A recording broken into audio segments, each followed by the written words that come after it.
Welkom, een en al. Dit is het programma Eigen Pad. Deze show bespreekt de onderwerpen van het menselijke bewustzijn, manipulatie, moraliteit, het occulte en alles wat de vrijheid van de mensen op aarde beïnvloeden. Mijn naam is Glenn Tram van de GreatWordExperience.com en ik ben je gastheer voor vandaag. Welkom allemaal. Nou, we zijn er weer. Fris en fruitig. We hebben heel veel achter de rug, mensen. Voor degenen die hier voor het eerst zijn, raad ik aan om terug te gaan naar de eerste episode zelf van de hele serie. We hebben in de eerste episode hebben we gesproken over wat de tarot is in het algemeen, waar die vandaan komt. Dan hebben we zeker 4, maar even heel precies zijn met jullie. We hebben 4 episodes over de grote arcana. We hebben nu 4 van de kleine arcana. En daarna gaan we, dus volgende week, ga ik de grote en de kleine arcana met elkaar integreren. Dat wordt wel heel erg interessant. Want dan kunnen we de kwaliteiten van de grote arcana integreren met de kleine arcana. Ik denk dat dat een hele leuke is. We hebben de hofkaarten natuurlijk. Hebben we natuurlijk nog. Maar zelfs de hofkaarten gaan we natuurlijk integreren ook met de grote arcana. Dus het wordt heel erg interessant. Oké. Welkom allemaal. Ik heb best wel wat vragen. Dus ik probeer ook de vragen te beantwoorden binnen in de programma zelf. Dus als je dan oplet of als je op tijd bent, dan krijg je het te horen. Nou, laten we even starten. Even mijn sheets erbij pakken. In ieder geval, deze presentatie is bedoeld, mensen, om je interesse te wekken. Ik bemoedig de serieuze geïnteresseerden om mijn website te bezoeken. Ja, mijn tarot uitleg is bijzonder, hè? Want ik pak de traditionele uitleg, dus ik heb het over de symboliek, ik heb het over de getallen. De week daarop, dus over 2 weken, ga ik nog dieper in de getallen en Kabbalah en al dat soort dingen. Dus, en ik heb het over het bewustzijn die je moet ontwikkelen. Die heb je altijd in de geel, in het midden. Bij de kleinere arcana in ieder geval, heb je het in de geel. De bewustzijn die je moet ontwikkelen. En ik breng het ook in een dagelijkse context. Dus ik probeer de kaarten ook te koppelen met je dagelijks leven. Dat is hoe ik het probeer ik zo uniek mogelijk te doen. Grote arcana heb ik zelf met de Jungiaanse archetype gekoppeld. En met de Egyptische goden. Dat is ook iets vrij uniek. Dus ik zou zeggen, ik begin gewoon vanaf 1 en dan ga gewoon door. Ik zou zelfs zeggen, ik begin met het vorige seizoen, seizoen 3. Want daar bespreek ik de Kabbalah eigenlijk meer. En dan eindig ik met tarot. Waardoor deze tarot, gaan we verder met tarot nu. En in het bijzonder. Er zijn nog een aantal dingen die nog gedaan moeten worden. Maar in principe, inderdaad, dankjewel Eva. Eva is er al. Dus dat is goed. En alle series kan je natuurlijk vinden op thegreatwordexperience.com/media-5. Dan krijg je deze serie helemaal. Maar als je alleen maar media doet, dan krijg je alle series. Die tot nu toe van de eigen pad. Oké?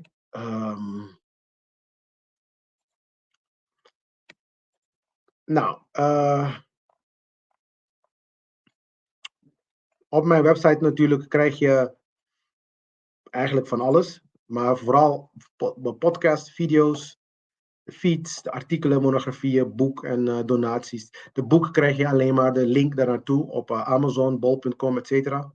Dus dit zijn dingen die ik voordat ik start altijd bespreek. Want ik wil dat jullie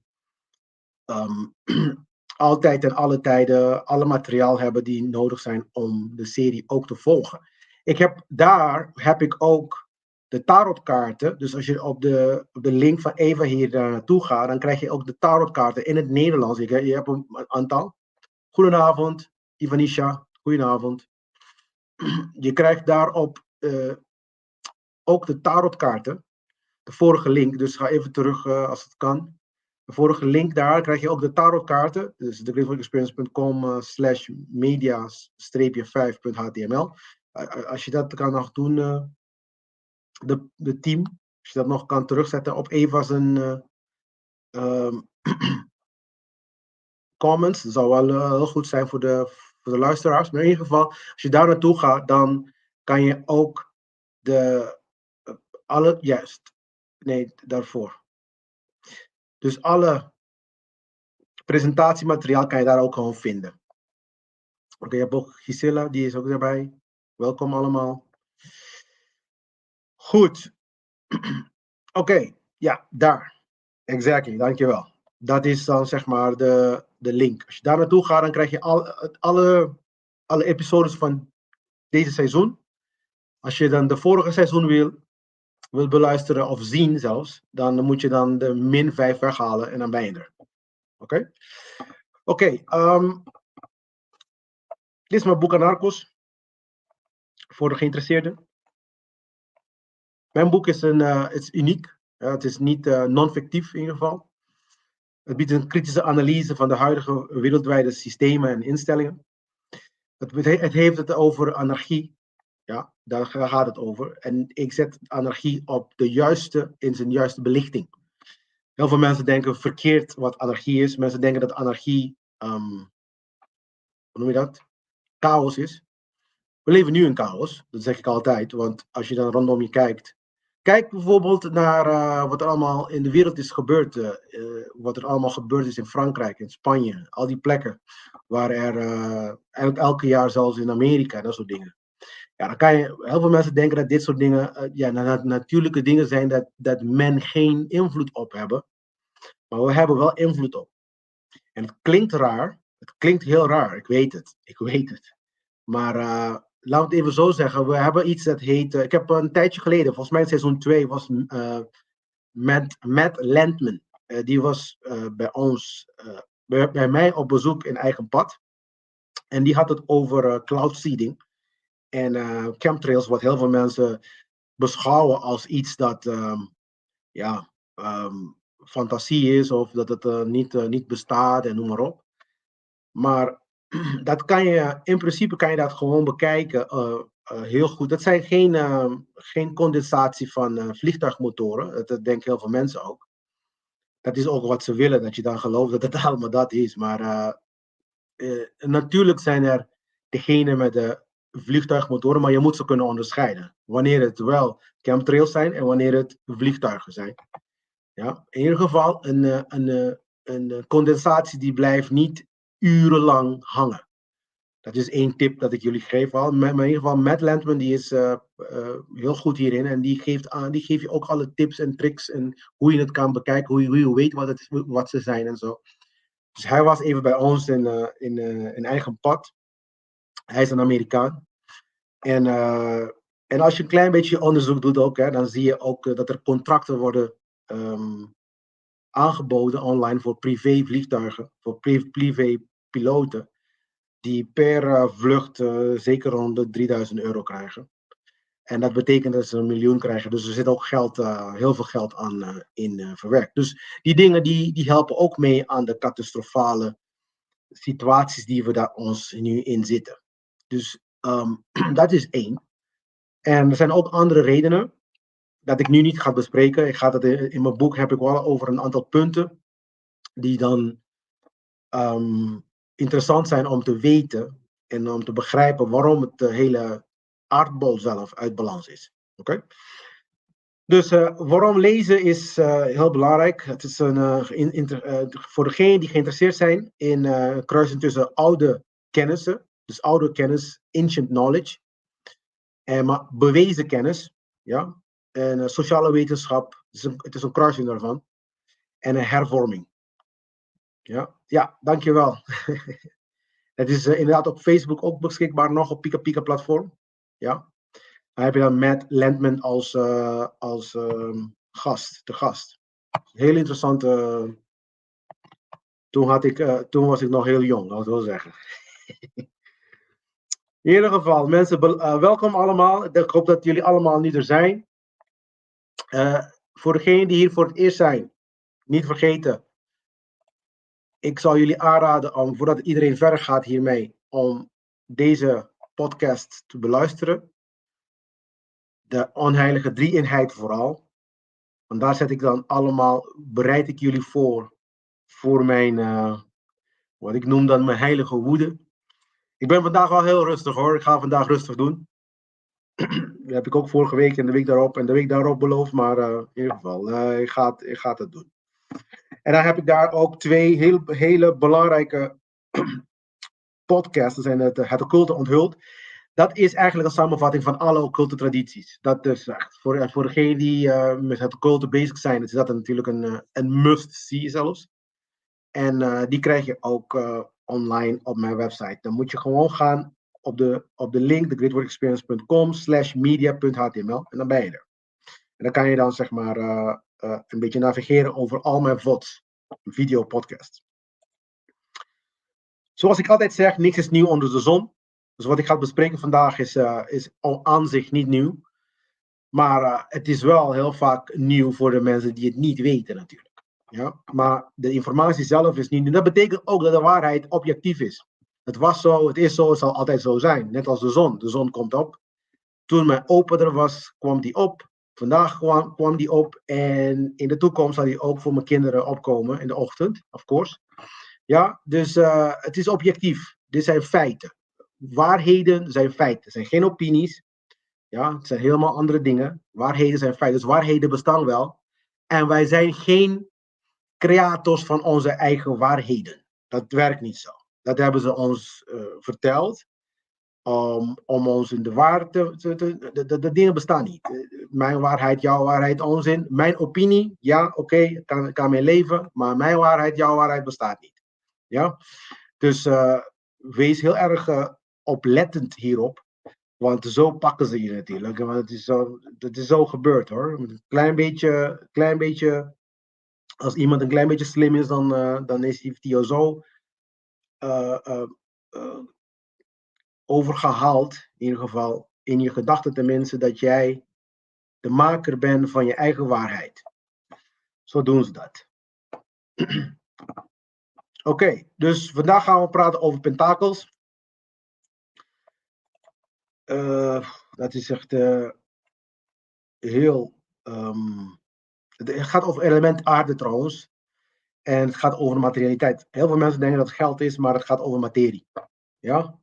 Wat doe je met wat je hebt? Dat gaat het om, met de talenten die je hebt. Hoe ga je ermee om? Oké? Dus ik ga een kleine preekje, zoals altijd, voordat we starten, ga ik hebben. Dus vandaag gaan we ons verdiepen dan zeg maar in pentakels. Pentakels, het symbool voor de materiële wereld. Het is de wereld waarin we zeg maar actie plaatsvindt. Ja, het is de wereld die vraagt om daadkracht en vaardigheden. Oké, dus dat bedoel ik ook met wat doe je met wat je hebt, met de talenten die je hebt. Ja? Je moet je nieuwe vaardigheden leren, ja? Voor groei dus. Dus je moet nieuwe dingen leren, zodat je kan groeien. En ik weet dat dit misschien als een cliché klinkt, maar heel vaak zeggen ze van, we zijn hier in de wereld om te leren. Als je dat niet hebt gehoord bij deze, voor het eerst dan maar. Maar we zijn hier om te leren. En om nieuwe dingen te begrijpen. Want onze bewustzijn die wil ontwikkelen. En ik heb hier vorige week en de week daarop en de week daarop. En bijna al mijn podcasten van deze serie heb ik het herhaald. De bewustzijn die uitzicht op 3 niveaus. Intellectueel, dus in je gedachten, emoties en acties. Oké? En dat is hoe die dan zich in de materiële wereld uit. Dus nu, de pentakels gaat over de materiële wereld, hoe wij ermee omgaan om onszelf, om die vaardigheden te ontwikkelen. Dus dan krijg je de stadia van vergaring van materiële goederen. Want die heb je nodig voor het ontwikkelen van je bewustzijn. Dus ze hebben tijd genomen om dat ook te bespreken in de tarot. Oké, dus het gaat niet per se om geld. Ja, daarom voelt het ook vreemd om in deze wereld te leven zonder iets te ondernemen. Dus als je zeg maar niks thuis doet, En je denkt van, oh, als ik dan thuis ben, dan kan ik lekker niks doen. Of ik een miljoen verdien, dan kan ik lekker niks doen. Daarom verdien je geen miljoen. Want het werkt niet zo. Ja? Dus als je dan 1 miljoen hebt, dan heb je heel veel te doen. Oké, dus je moet niet niks doen. Die kwaliteit moet je ontwikkelen. Iemand die continu zichzelf aan het ontwikkelen bent. Dat moet je zijn. En klaar. Dit is de plek dus van expressie. Maar vooral ook van uitwisseling. Wat ik dan noem uitwisseling van energieën. Ja? Er vindt voortdurende transacties. Dus ik wil dat mensen dit echt goed begrijpen. Er is op dit moment voortdurend transacties die plaatsvinden in de wereld en het universum als geheel. Dit is de reden waarom geld geassocieerd wordt met deze kaarten, maar het gaat niet om geld. Dus zeg maar geld is eigenlijk de neppe versie, de neppe transactiemiddel van deze tijd waarin we leven. Maar het gaat niet om geld. Het gaat niet om geld als zodanige. De ware ruilwaarde, of wat ik dan de spirituele geld noem, is aandacht. Oké? Ik heb vanaf het begin van deze series tot de dag van vandaag, elke keer kom ik met dingen, want mensen die zien de wereld met een verkeerde bril. Daarom lukt het allemaal niet met je dingen die je wil doen. Want het vraagt je eigenlijk je aandacht om jezelf aan te passen. En als je begrijpt dat materie is daar om jou zelf te ontwikkelen, dan kan je ook begrijpen dat is de reden waarom je dan geen succes hebt gehad in geen enkel niveau van je leven. Misschien alleen maar in het gebied van een beetje een baan scoren, of weet ik veel aan ook. Daar heeft het meer mee te maken, omdat je jezelf niet ontwikkelt.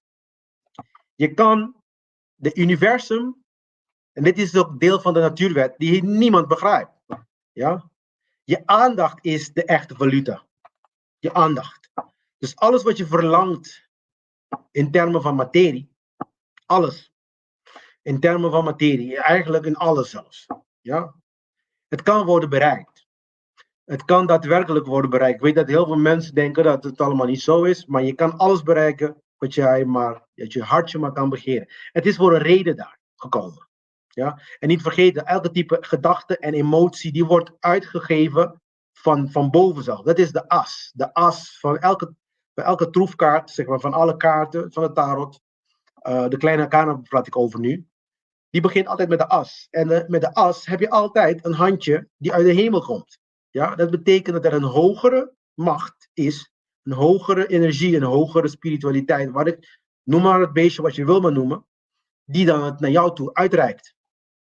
En het is niet anders met de materiële wereld. Dus je krijgt het van boven. Maar er is ook een reden waarvoor je het krijgt. Ja? Dus alles wat je verlangt in termen van... En ik praat niet over geld nu. Even het geld even aan de kant zetten. Want het gaat over materie die je nodig hebt om jezelf te ontwikkelen. Ja? Ja? Je kan alles bereiken. Al deze materie komt naar je toe. Goedenavond. Dag Anna. Ja? Maar het vereist dat je je aandacht aan besteedt. Ik hoop dat dit klinkt. Oké? Zelfs met geld trouwens. Als je hebt geld ertussen, maar je moet nog steeds je aandacht aan iets geven. Dat is de valuta. Ja? Dus hoe groter de verlangen, hoe meer aandacht het zal verlangen. Het zal van jou nemen. Dus hoe meer je wil ook, hoe meer aandacht je moet geven. Dus materie is energie. Nog iets anders. Materie is energie. Dat heeft Einstein bepaald met zijn formule van EMC kwadraat. Materie is energie, mensen. Ja? En de som van alle energieën in de wereld, de som daarvan, dat betekent alles. Als je iets neemt en geeft, de som daarvan is altijd 0. Ik herhaal. De som van alle energieën in de wereld is 0. Dus als jij iets neemt, moet ergens iets worden gegeven. En als je iets geeft, moet ergens iets worden genomen. Volg je mij? Dus ik hoop dat ik dit goed uitleg. Dit is de kennis van onze ouders al jaren geweest. Daarom waren ze ook meer intelligenter dan onszelf. Ja? Wij denken dat ze dom waren, omdat wij misschien nu artificial intelligence hebben. Laat me je vertellen, ze hadden artificial intelligence al. Dus het is alleen maar nieuw voor ons. Oh ja, ik heb het weer gezegd hoor. Ze hadden die dingen al, joh. Ze hadden op afstand communiceren, hadden ze ook al. Ja? Er zijn nu, als jij bijvoorbeeld naar Machu Picchu gaat en zelfs naar de Egyptische piramide en dat soort dingen. Je hoeft niet te gaan. Je gaat gewoon een paar documentaires kijken en dan kijk je gewoon eventjes, let je goed op de stenen. Met de technologie van vandaag kunnen we die stenen niet eens optillen, joh. Ja? Ze hadden technologieën, ze hadden dingen die ze daar deden, die we niet eens kunnen nog steeds. We kunnen niet eens die piramide creëren die daar in Gaza staat. Ja? Dus laten we eventjes 2 toontjes lager gaan zingen. Ja? En sterker nog zijn er genoeg verwijzingen dat ze ook al andere planeten konden bezoeken. Dus ze hadden ruimteschip technologieën al ontwikkeld. En waar zijn al die dingen natuurlijk? Dat is een goede vraag. En dat is een vraag die iedereen zich moet stellen ook. Want als we die dingen allemaal hadden, wie heeft het allemaal gestolen van ons? Of wie heeft het allemaal weggehaald van ons? Ja? Ik ga niet te diep hierin, want daar gaat zeg maar vandaag niet over. Maar het is wel, ik ben jullie een beetje aan het prikken om te gaan onderzoeken. Ja, geven en nemen, dat zeiden mijn ouders altijd. Ja. Dus dat betekent, daarom is het belangrijk om altijd iets te geven voor wat je vraagt. Ja, dit is de principe die ik vandaag, als jij niks begrijpt van wat ik ga vertellen vandaag, begrijp dit. Niks is gratis in het leven. Ja, want ik weet dat in Nederland, we houden van gratis 1 dubbeltje betalen om in de eerste plek te zitten. Het werkt niet zo. Als je een dubbeltje betaalt, dan krijg je een dubbeltje waarde aan waarde. Ja? Besteed je tijd en je geld aan iets en je krijgt iets voor terug. En je krijgt er in proportie voor terug. Ja? Want alles moet uiteindelijk naar 0. Ja? Het is zelfs heel satanisch. Ja, ik praat tegen de mensen die denken dat ze voor een kwartje of voor een dubbeltje op de eerste rij kunnen zitten. Als jij een dubbeltje betaalt, dan krijg je een dubbeltje waard aan spullen. Punt. Basta, einde verhaal. Ja? Dus ga niet. Ik bedoel, ik stop heel veel energie hierin, mensen. In het leren zelf, maar ook in mezelf, maar ook in het maken van interessante sheets voor jullie. Gaat heel veel energie in zitten. Ja? En aan zich doe ik het niet voor de mensheid. Maar heel veel mensen denken van ja, ik doe het voor de mensen, maar ik doe het niet voor de mensen. Ik doe het voor de waarheid.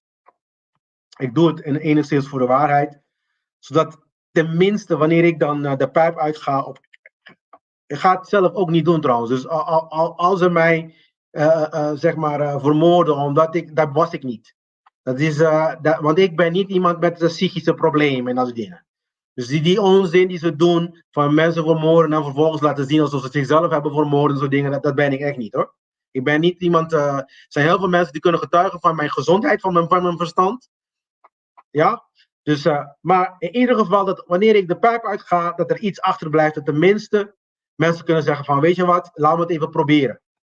Daarvoor doe ik dit. Ik doe het eigenlijk niks aan, want ik weet niet eens dat we dat gaan halen. Ja. Dus mensen moeten in zichzelf investeren. Ja? En wat ik bedoel ermee is ook kennis. Ja, ze laten regeringen en andere instanties het allemaal voor ons doen. Dat moet je echt niet doen. Echt niet. Maar nu begrijp je ook waarom we hier zitten in deze pinarie. Omdat mensen die investeren niet in zichzelf. En ze geloven gewoon van alles dat daarbuiten staat. Daarbuiten gezegd wordt. Want hun zelf hebben niet de tijd genomen om te gaan onderzoeken. Om erin te gaan duiken. Met de pretext, met de excuus dat men geen tijd heeft. Inderdaad. Dat is een gezegde inderdaad, Anna. Als je voor een kwartje geboren bent, word je geen gulden word je geen gulden waard. Ik zeg wel dat als jij eens een kwartje geboren bent, ja, zet tenminste een beetje in jezelf, dan kan je wel wat worden. En geld, ik ben niet echt, nou het even zo zeggen, ik ren nooit achter geld. Geld, als ik jullie een geheimpje mag vertellen, geld rent achter mij. En dat is wat je wil eigenlijk. Niemand wil, als jij achter geld gaat rennen, dan ben jij de slaaf van geld. Maar als jij gewoon thuis kan zitten en geld kan aanroepen en dan komt hij aankakken, dat is toch beter? Ja? Dus dat is wat je wil. Dat doen magiërs. Magiërs rennen nooit achter geld trouwens. Ja? En ik focus ook niet aan geld. Want ik praat nu over geld omdat heel veel mensen associëren sowieso dit pentakels met geld.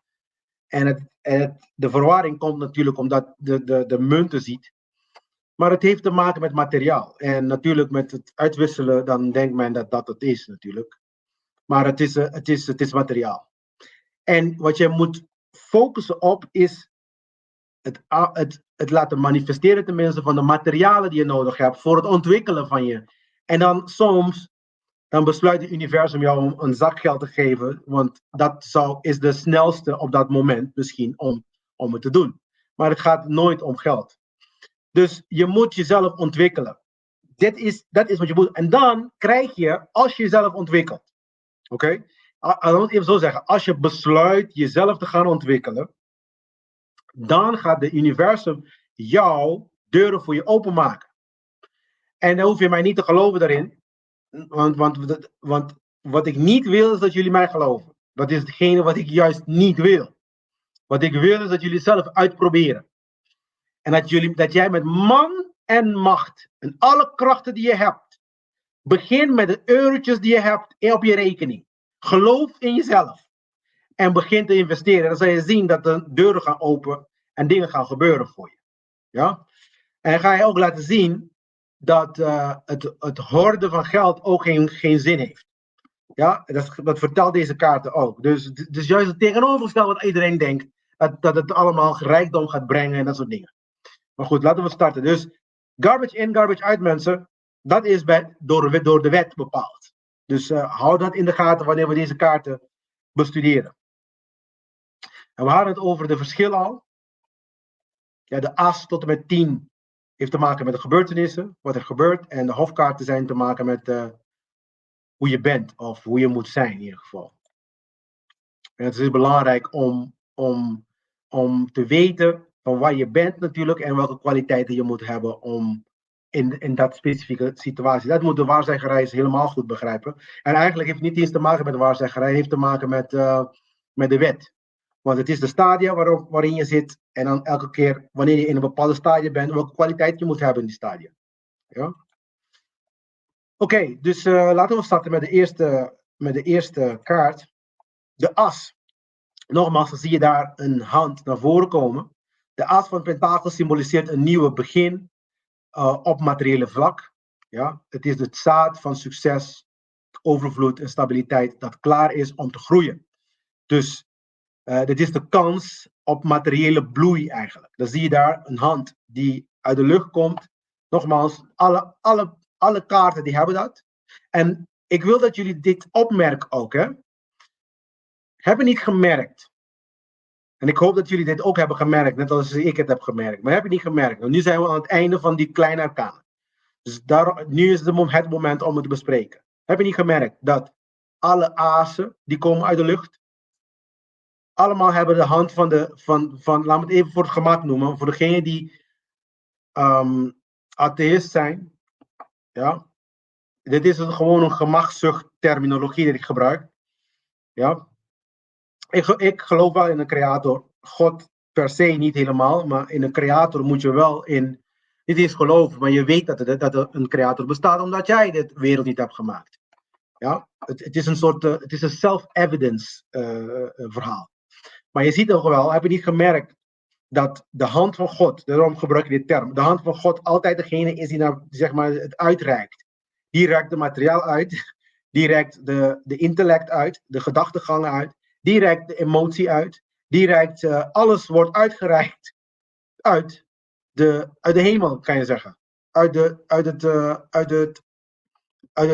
de wereld die we niet zien. Misschien is dat een betere term. Ja?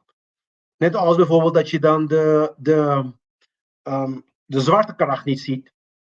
Deze dingen worden gewoon uitgereikt naar ons toe, uit die wereld. We zien het niet. We kunnen het niet aantasten. Een gevoel kan je niet aan vasthouden. Een gedachte kan je niet vasthouden. Ja? Materiaal wel, trouwens. Ja? En de wil om een actie te... die komt ook uit het niks, kan je zeggen. Ja? Dus alles komt uit niks. Daar kom ik, dat wil ik wel zeggen. Niks komt van niks en alles komt van niks. Dat noemen we dan een heilige paradox. Oké? En dit is ook de grote gat die heel veel, laten we dat noemen, psychologen mee struggelen. Dit is het gat. Waarom doen mensen wat ze doen? En wat triggert het? Is het iets materieel of is het iets dat immaterieel? Ja, uit het geestelijk. Iets dat niet tastbaar is. Want als ik drugs neem, dan wordt mijn staat van bewustzijn aangetast. Maar hoe kan dat nou? Wat is de relatie tussen het bewustzijn en je brein? Ja, daar houden psychologen mee bezig. En als je het occult helemaal wegpoetst, dan heb je heel veel problemen. Of dan heb je heel veel uitdagingen, laat ik het even zo zeggen. Ja, oké, dus de hand, dat staat voor goddelijke kans of gift. Dat is dan de creator zelf, die brengt het. Maar er is een bepaald moment dat jij moet besluiten om iets te gaan doen. Dan komt de creator of de universum of God, noem het beetje het naampje die je wil maar noemen, en die biedt je de kans. Het komt niet uit de lucht vallen, of luister wel, heel letterlijk uit de lucht vallen. Ja? Dus er zijn praktische initiatieven die dan voor nieuwe kansen. Dus dan moet je ze ook pakken met twee handen. Er zijn kansen die zich voordoen om jezelf te ontwikkelen. Ja? Niet rijk te worden, om jezelf te ontwikkelen. Niet rijk te worden, om jezelf te ontwikkelen. Ja? De tuin daar die je daar ziet, met lelies en zo, symboliseert vruchtbaarheid. Ja? Groei en potentieel eigenlijk. De poort naar de bergen. Altijd als je bergen ziet, dat betekent uitdagingen. Dat betekent dat er is ook uitdagingen voor je. Die liggen daar voor je. Ja? De 2 van Pentalen staat voor balans en het jong leren van meerdere verantwoordelijkheden. Ik zie het meer als prioriteit stellen. Ja, ik heb het al gezegd. Prioriteit stellen, flexibiliteit, maar ook prio stellen. Dus je wil, heel veel mensen zeggen van ja, er is een kans gekomen, maar durf je het te pakken? Welke prioriteit ga je stellen in je leven? Ga je die kans pakken met 2 handen? Of ga je de half aandacht insteken? Snap je wat ik bedoel? Dus je moet wel als je iets wil laten lukken, moet je met je volledige aandacht, je moet betalen voor. Je kan niet iets krijgen zonder voor te betalen. Ja? En nu begrijp je ook waarom het zo. Er moet een bepaalde wederkerigheid zijn in dit verhaal. Nou, ik kom op terug straks. Maar zie je daar de man die 2 pentakels in zijn handen heeft. Ja, dit symboliseert het voortdurende balans tussen verschillende verplichtingen. Ja, dan zie je daar ook wat ze dan noemen eigenlijk de lemniskaat. Dat zie je ook bij de magier, zie je dat. En ook bij de krachtkaart in de grote arcana. Ja, dus is dat oneindigheidssymbool daar. Dat zie je daar. Heel veel mensen die merken dat niet. Ja, staat voor eindeloze cyclus van evenwicht in het leven. Dus je bent continu bezig wat ze dan noemen in het Engels juggelen. Tussen al je verantwoordelijkheden. Ja? Maar de vraag is, ga je de kans halen, de kans pakken voor materiële groei? Ja? En dan zie je dus de zee daar met golven. Symboliseert de ups en downs van het leven. Ja? Dus het is een hele mooie kaart eigenlijk voor de meeste mensen die bevinden zich hierin. Heel erg zelfs. Dan gaan we naar 3. 3 staat voor groei. vakmanschap.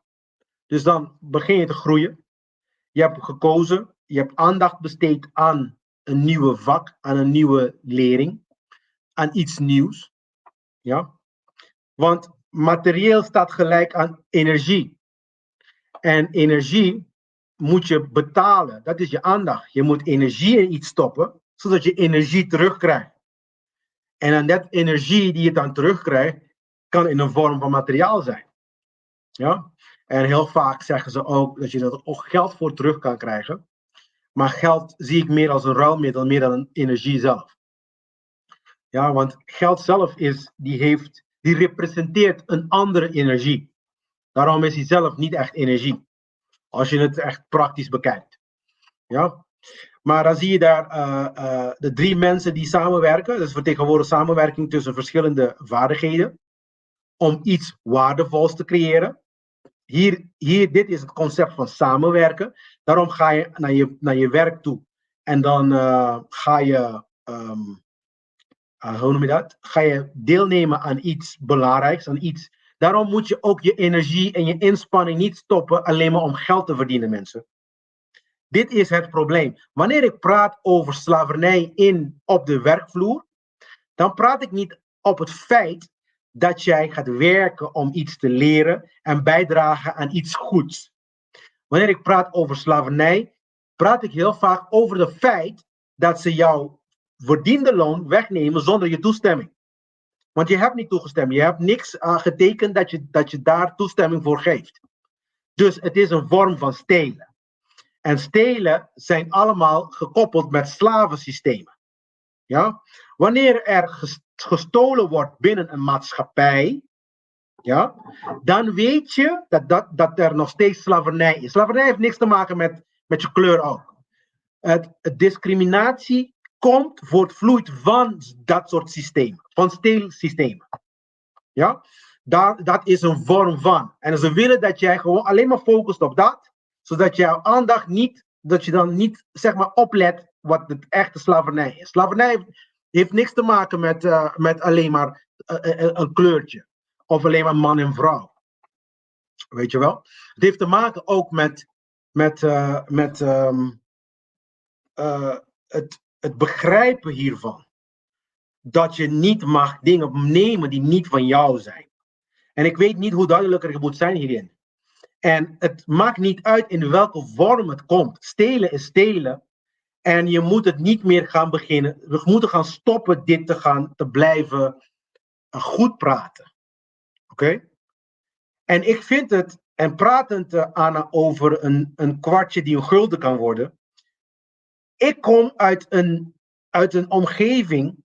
Voor degenen die me niet kennen, ik ben opgegroeid, geboren getogen op Curaçao. De wijk waarin ik vandaan kwam, is geen luxe wijk. Het was zelfs een armoedig wijk. Om de hoek wordt er bijna elke dag drugs gehandeld en er wordt bijna elke dag geschoten. Met pistool. En dan nu moet ik jou, nu probeer ik jullie zeg maar te laten begrijpen waar ik naartoe wil gaan met dit verhaal. Daarom vertel ik je dit verhaal. Ik ben geboren als een kwartje, dat is wat ik wil zeggen. Maar door mijn dedicatie en mijn voortdurende inspanning en investeren in mezelf, ja, geen geld, heb ik mijn gedachten kunnen verheven naar wat het is nu. En mijn begrip begrepen. Zeg maar, mijn begrip wijder gemaakt. Ja? Ik begrijp wat moraliteit betekent. Heel veel rijke mensen kunnen dat niet zeggen van zichzelf. En je moet je schamen als een rijk persoon dat je dit nog steeds niet begrijpt. Want heel veel rijke mensen ook die.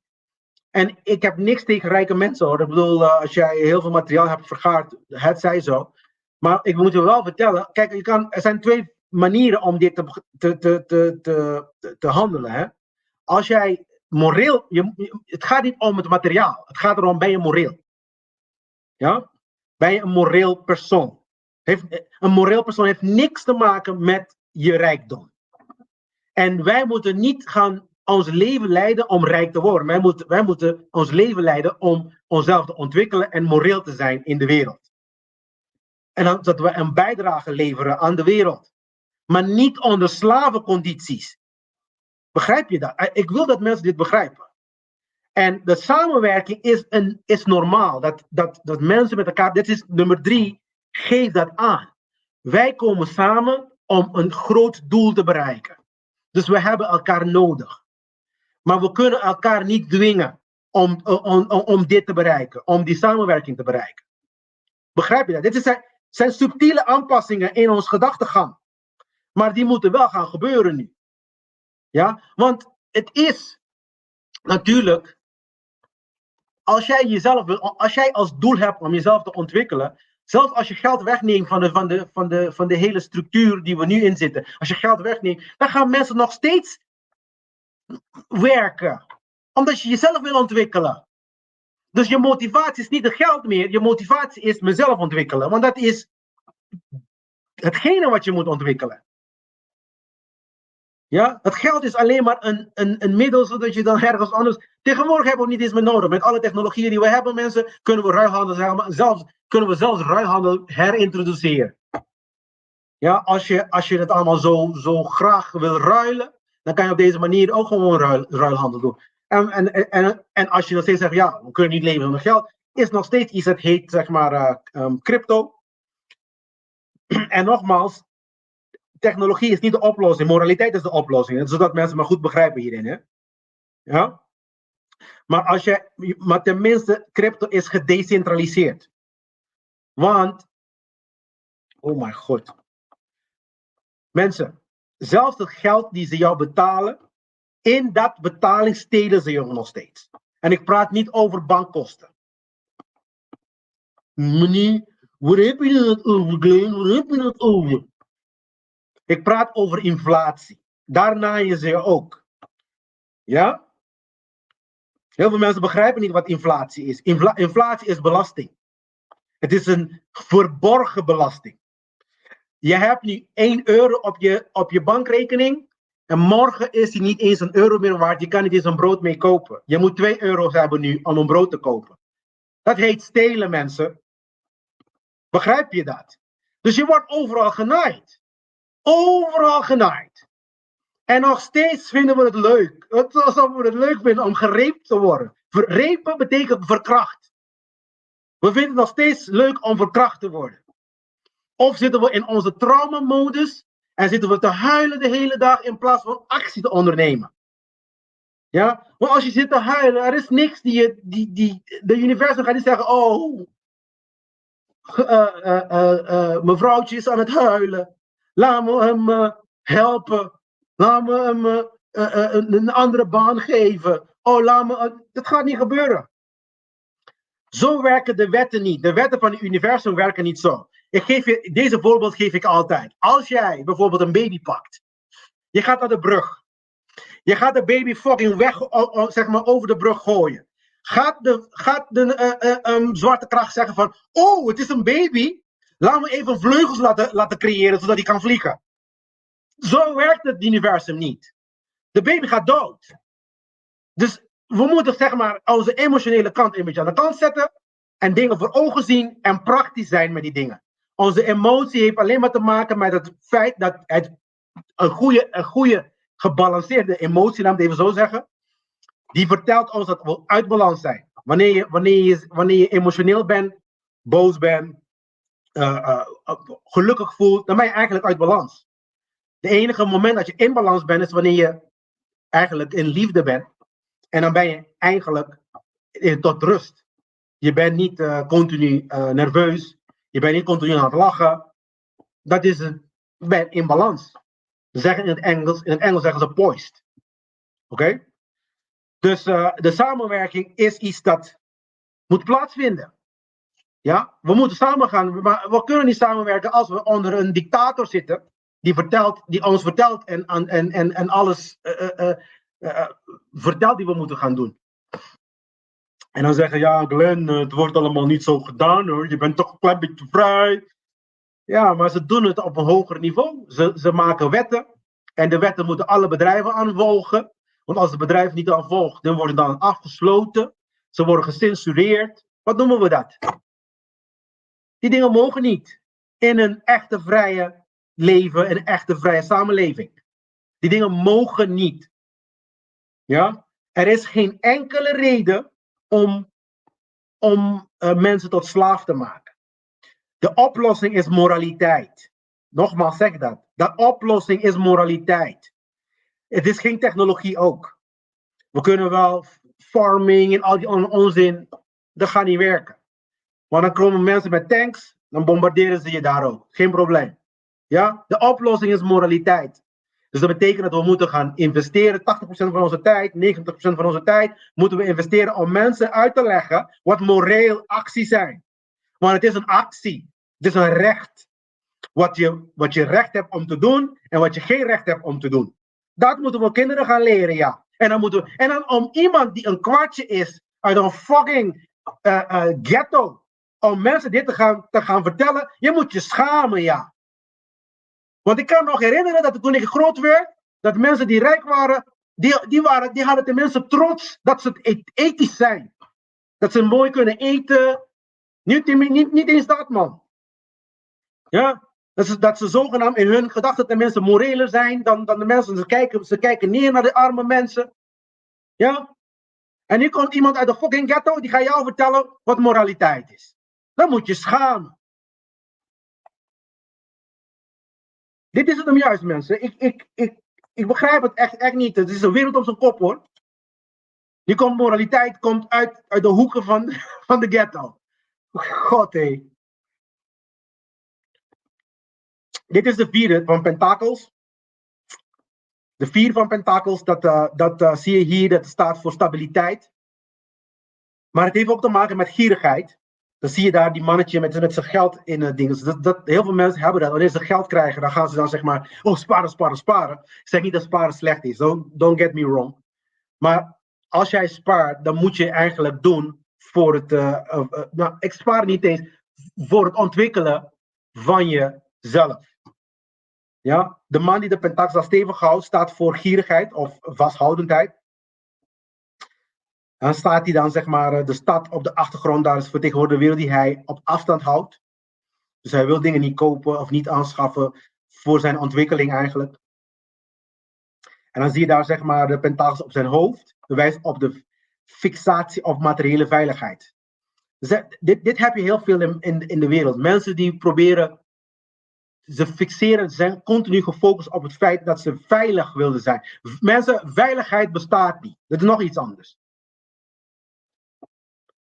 Veiligheid bestaat niet. Nu breek ik die bubbel ook meteen. Want ik ben er zo zat om te horen dat mensen zeggen van ja, ik wil me veilig voelen. Veiligheid is een gevoel. En het is een slechte gevoel ook nog. Dus het is geen gevoel dat je dan eigenlijk moet op, hoe noem je dat, vertrouwen. Ja? Je moet gewoon met je verstand rondlopen. En denken. Daar moet je doen. Er bestaat geen veiligheid. Ja, dan zit je veilig in je huis, komt een fucking meteoriet en dan blazen ons allemaal. Ik kan me voorstellen dat de mensen die nu in Spanje en Frankrijk al deze calamiteiten, zeg maar, meemaken, dat ze zich veilig voelen thuis. Begrijp je dat? Ze voelen zich allemaal veilig. En dan komt er een tsunami, weg met je huis, weg met alles wat je zo hard hebt gewerkt. Je hebt praten over naaien. Ja? 30 jaar gewerkt voor je huis, belasting betalen over je huis elk jaar, die van jou is, vervolgens inflatie betalen, ja, en dan vervolgens om een fucking tsunami te krijgen, alles is weg. Alsjeblieft. En dan praten we ook, wat heb je allemaal geleerd in je leven? Niks. Ik kan niks. Ik kan alleen maar als een slaaf werken. Dus het heeft te maken met loslaten aan die fixatie, aan die idee dat ik veilig moet zijn. Het probleem dat mensen dachten dat COVID, dat de mensen die niet geprikt zijn, die de veroorzaker zijn van de mensen met COVID, dat heeft hiermee te maken. Ja, ik wil me veilig voelen. Dus zodat ik veilig kan voelen, moet jij jouw leven in gevaar zetten. En iets in je lichaam stemmen die jij niet eens weet wat de fuck je in je lichaam zet. Ja, het is wetenschappelijk wetenschappelijk bewezen, Glenn. Het is wetenschappelijk bewezen. Er zijn heel veel dingen wetenschappelijk bewezen, ook dat het al stikken slecht is voor je. Maar niemand praat daarover. Dus laat me niet lachen, man. Het komt erop neer, jij moet jezelf gaan onderbouwen en zeg maar opbouwen. En jij moet niet gaan geloven, blindelings geloven in mensen, wat mensen zeggen. Daar gaat de hele reis op aarde over. Dat jij jezelf je bewustzijn moet ontwikkelen. Daar gaat de hele tarot over, om jezelf te transformeren. Dat je zelf op zoek gaat naar informatie. Dat je zelf jezelf ontwikkelt en een betere mens wordt. Daar gaat het over.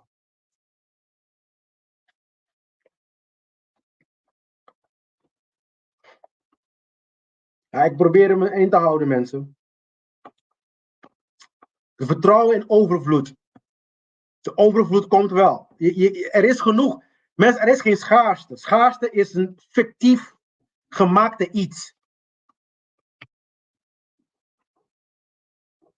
Als je het boek van Adam Smith leest, het is een dikke pil van 400, 500 pagina's. Ja? De hele economie van de Europa is daarop gebaseerd. Ja? Van Adam Smith. Wealth of Nations. Voor degenen die geïnteresseerd zijn in die troep. Ja? Het creëren van aanbod, vraag en aanbod. Dus allemaal, er is gewoon overvloed op de aarde, mensen. We kunnen de hele wereld eten geven als we heel Nederland zeg maar beplanten met groenten. Kan de hele wereld eten. Er is genoeg plekken voor 8 miljard mensen extra. En dan heb je kilometers verderop de volgende buurman. Er is geen schaarste, maar alleen maar hier kunnen ze het creëren. Ze moeten het wel, zodat jij gewoon als een gek gaat achter geld gaan, zodat je dingen kan kopen. En dat ze dan de prijzen kunnen zeg maar opblazen voor. En dat je dan als een slaaf moet werken, zodat je kan eten. Heb je niet gemerkt dat we zijn de enige quote-unquote intelligente wezens die moeten betalen om te leven? We zijn de enige. Ik heb nog geen enkele. Als iemand het kan vinden, laat me weten, stuur maar een berichtje. Glenn, je bent deze dier, die betaalt ook voor zijn leven. Die moet ook voor geld gaan werken om te gaan eten. We zijn de enige ras. We zijn de enige wezen. Dus ver ik het weet, die het leven voor het leven moet betalen. En ik zeg niet dat mensen niet moeten gaan werken, mensen. Ga mijn verhaal niet twisten. Maar het moet op een andere manier georganiseerd worden. En het kan nu meer dan ooit. Want we hebben alle tools die we nodig hebben om dat te bereiken. We willen ze er helemaal niet inzetten, omdat natuurlijk we willen het geldsysteem in stand houden. Tot eeuwigheid slaaf blijven. En we willen de regering in stand houden. En ons geloofssysteem, oh wee, als dat weggehaald wordt. Ons geloofssysteem. Want wat we geloven is de waarheid natuurlijk. Hè? De 5 van Pentakel staat voor verlies, armoede. Je ziet daar. Dit is de vervolg van dingen. Als jij iemand bent die alles als heel gierig bent, de volgende stap is armoede. En ik heb dit meegemaakt, mensen. Daarom kan ik zelf. Daarom zeg de hele traditie van de Gnostics. Niet de huidige spin-off van Gnostics die je nu hebt. Maar de Gnostics die hiervoor was. Waar Hypatia was een Gnostic vrouw. Die de katholieke kerk heeft. Ja, in het Engels zeggen ze skinned alive. Ze hebben haar levend verveld. Zeg maar, het vel van zijn lijf eraf gerukt. Was een vrouw die echte kennis overdroeg aan het publiek. Heel vaak als vroeger, in ieder geval, als deze kennis die ik nu aan jullie aan het vertellen ben, in het publiek werd verdeeld, werden de mensen vermoord. En ze hebben haar gewoon vermoord. Hypatia van Alexandria, volgens mij noemen ze haar ook. En zij was iemand, zeg maar, dit is de reden waarom ze ook doodgemaakt werd. Maar in ieder geval, wat ik wou vertellen is dit. Als jij gierig bent, oké, de eerstvolgende stap, de eerstvolgende de stadia is armoede. Dit heb ik meegemaakt. Ja? Dus je moet niet gierig zijn.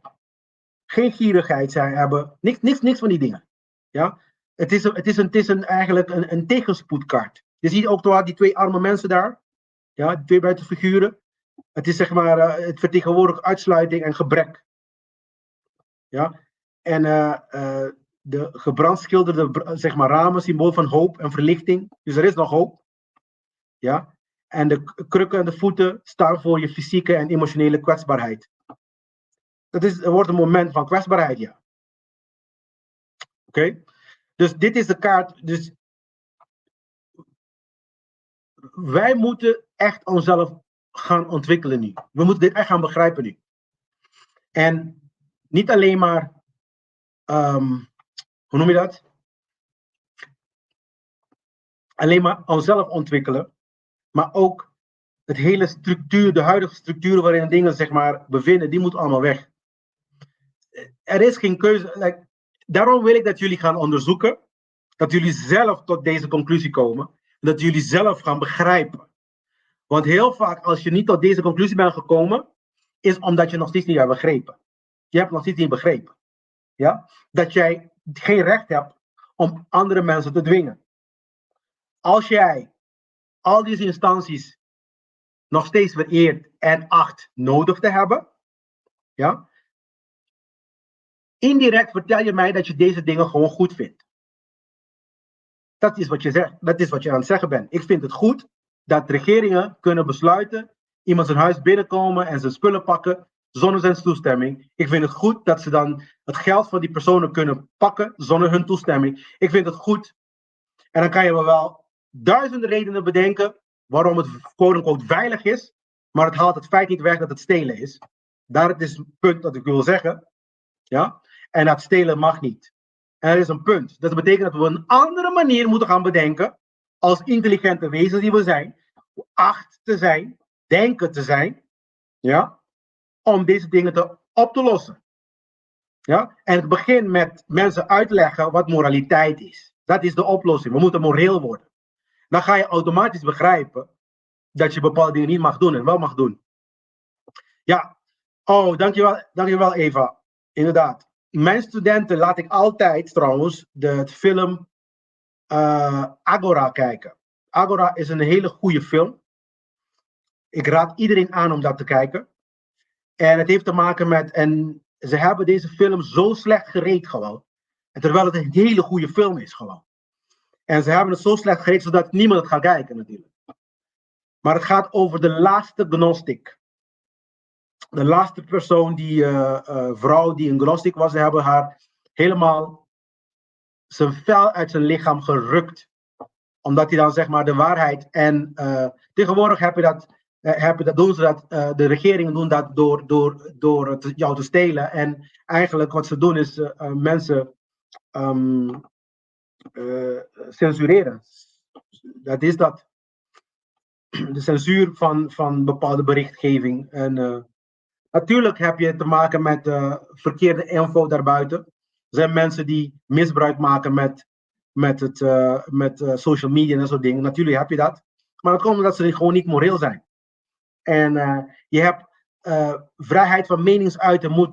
Als je dat gebeurt in een immorele staat, dan heb je dat als resultaat, ja. Dan kan je toch niet bedenken dat je alles kan doen wat je wil en dan denken dat iedereen moreel is. Dat werkt toch niet? Je kan niet stelen. We kunnen niet verwachten dat we hebben een systeem die steelt. En wij maken deel van dat steelsysteem. En dat jij gezegend moet worden. En dat de Heer Jezus jou moet zegenen tot in de eeuwigheid. Hoe krom kan je denken gewoon? Maar in ieder geval, dit is de armoede. Hoe komen we uit armoede? Voor degenen die nu arm zijn en die armzalig zijn. Ja, hoe noem je dat? zielig doen. Ik heb geen geld, ik kan niet. Dit is de manier om eruit te komen. Als je geld nodig hebt. Zie je wat die meneer daar aan het doen is? Geven. Geven. En het klinkt heel raar. Maar het werkt echt. Het werkt echt. Die ene euro die je hebt, geef het. Geef het aan iemand. Die ene aandacht en tijd en energie die je hebt, uit je hart geven. Niet geven om iets terug te verwachten ook. Gewoon geven uit je hart. En dan gaat het universum bepalen of dat een echte geven is of is het een gemene geven. Geven, dit is de oplossing. En dat is de zes van Pentakel staat voor liefdadigheid en balans.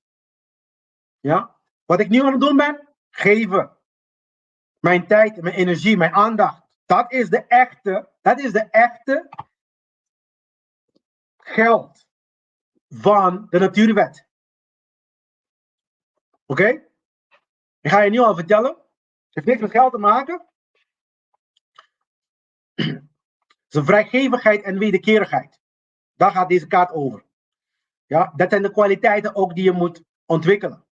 Dus niet een dubbeltje geven en denken dat je een gulden krijgt. Dus het hele systeem van iets goedkoper inkopen om er meer van te krijgen, het is helemaal krom. Het is eigenlijk niet volgens de natuurwet. Het is een kromme systeem en daarom zijn we nog steeds waar we zitten nu. Maar Glenn, hoe gaan we dan gemotiveerd worden? Dan moet je mijn lessen gaan volgen, jongen. Want ik ga niet in elke podcast alles uitleggen.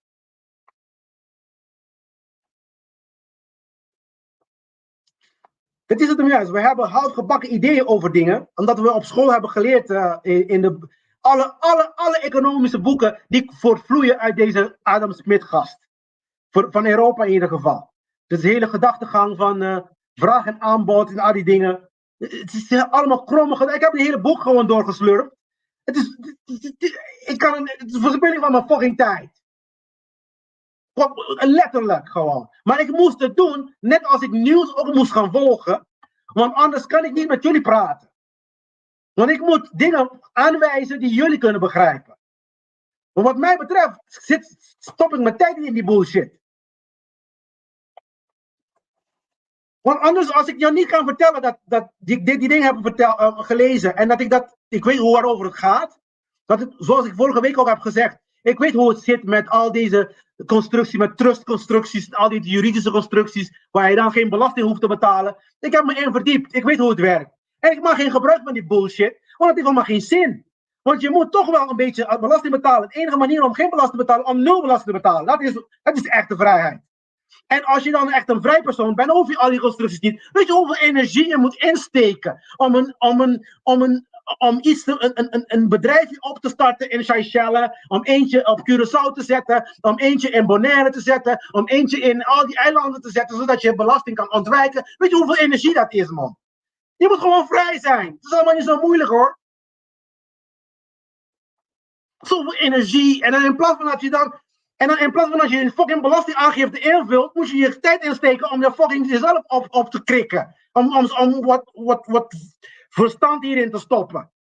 Want er zitten allemaal mieren hierin bij mensen, man. Het zit gewoon leeg. En dan, als je dan praat over de kennis die ze hebben, is het allemaal kennis die niks kan je in de prullenbak gooien. Ja, ik heb kennis over marketing. Ik heb kennis over... kan je allemaal in de fucking prullenbak gooien. Want als die systemen allemaal veranderen, is je kennis kwijt. Daar heb je nog geen moer aan.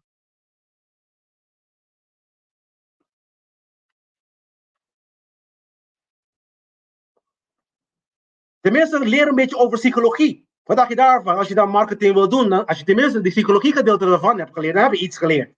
En daar kan je iets mee doen. Voor eeuwig. Dus dit is de kaart om je uit de pinari te halen als je dan zeg maar geld tekort hebt. Ga beginnen te geven. Ik ga wel zeggen, en dit is iets dat ik echt bedoel. Begin maar duizenden euro's te geven aan mij, die dit fucking informatie naar jou toestuurt. Er zijn mensen die dat al hebben gedaan, hoor. Want die hebben wel gewoon baat bij. Wanneer ze baat bij hebben, dan gaan ze het doen, hoor. Dan kan ik tenminste zeggen van, weet je, ik blijf even thuis, ik maak deze dingen voor jullie. Maar nee, hoor. Allemaal gratis. Allemaal gratis. Ik heb niks gekregen die ik jullie niet vertel. Niks. Geen eentje. Niet eens een klein beetje. Gratis gekregen. Elke uur moest ik betalen. Met aandacht en geld. Maar als ik dit niet doe, dan gaat het echt niet werken, jongen. Heel veel mensen, dit is de reden ook dat heel veel occultisten niet naar buiten komen. Ik ga je vertellen waarom. Er zijn twee typen occultisten. Dus en dat heb ik nogmaals, ik heb dit besproken onder het occulte onthuld. Je hebt de ene occultist, wat dan zeg maar degene is die, ik noem hem, laten we het even voor het gemak noemen, de witte magier. En die hebben de donkere magier, of de donkere occultist.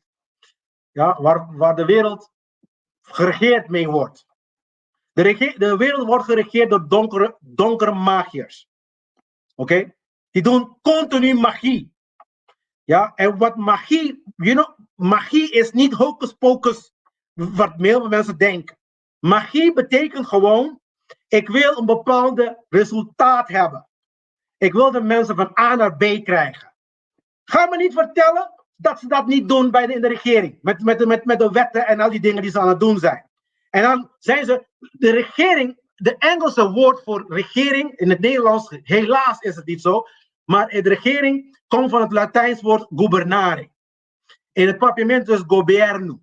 Governo, dat is ook Latijns, komt ook uit het Latijns. De regering, helaas, is het zodanig alchemisch veranderd dat het niet eens klinkt meer naar gubernare. Ja? In het Engels is het mooiste, want het is gubernare mentis.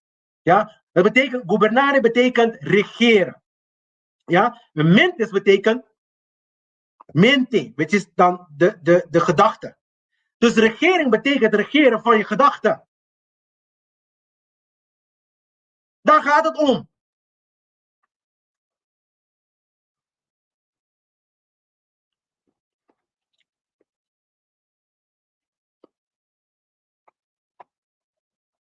Ik kan nog steeds niet geloven dat mensen dat ze dit soort dingen geloven, man. Het is een geloofssysteem ook trouwens, mensen. Ik ga gewoon verder met mijn kaarten, want ik word helemaal pissig hierover.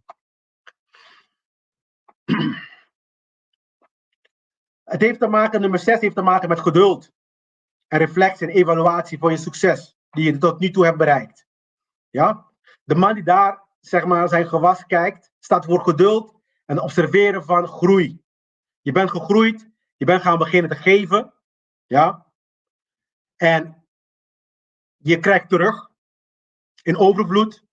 Nu is het tijd om reflectie, zelfreflectie, chillen, kijken naar wat je hebt bereikt en de vervolgstappen te plannen. Ja? De 7 pentakels aan de planten zie je de vertegenwoordigde beloning. Zijn houding en uitdrukking wijzen op twijfel en vraag of de inspanningen wel de moeite waard zijn. En dat is ook iets dat wij moeten gaan doen. Je hebt al die tijd als een slaaf gewerkt waar je nu aan het werken bent. Is het de moeite waard? Ja? Kan je zeggen van, ik ben trots wanneer ik doodga, ik ben trots dat ik dat heb gedaan. En dan, ik adviseer iedereen die zeg maar deelneemt aan een bedrijf of aan de regeringsstructuur, op een of andere manier ook, die andere slaven houden, stoppen gewoon ermee. Als je politie bent, stoppen ermee. Als je militair bent, stoppen ermee. Als je ambtenaar bent, stoppen daarmee. Want je bent inbreuk aan het doen aan andere mensen rechten. Het is allemaal niet zo moeilijk hoor. Je moet gewoon stoppen. En zoek gewoon iets in de privésector of zo. Of doe iets zelf. Onderneem zelf iets. Nee, maar we zijn te bang daarvoor natuurlijk. Dat is het hem juist. Alleen maar als je in rijkdom bent geboren, dan kan je denken dat je dan dat iets gaat. Als je arm bent geboren, er is niks te verliezen, mensen. Er is niks te verliezen. Ga gewoon iets voor jezelf doen, man. Iets goeds. En ga gewoon niet elke keer weer meer belasting betalen ook. Ik ben geverst in al deze dingen. Ik moet toch wel, want anders kan ik niet met jullie praten. De 8 van Betaga symboliseert toewijding, vakmanschap. Je ziet het, het heeft te maken met je vakmanschap. In wat je moet gewoon besluiten wat je leuk vindt, wat je wil gaan doen. Je kan alles kiezen wat je wil doen. Ja, ik weet niet wat ik wil doen. Kies maar wat. Maar focus en wees goed erin. Ja? Word goed in iets. Ik leer mijn kinderen ook, maakt niet uit, als je schoenenmaker bent, ja, wees goed erin. Als jij een coach wil zijn, wees de beste coach die je maar kan zijn. Ja? Probeer zeg maar het beste uit jezelf te halen. Want daar gaat het om. Het gaat niet om geld, man. Het is het dan juist. Mensen willen geld verdienen zodat ze andere mensen tot slaaf kunnen houden. Daarom krijg je niet zoveel geld. Heb je niet gemerkt dat het alleen maar 3% van de mensheid heeft geld? De andere 97% is slaaf. En nog steeds dromen we om loterij te winnen, om al deze onzin. Niemand heeft een beetje kunnen nadenken, oh, misschien degenen die geld hebben, die zijn deel van een clubje.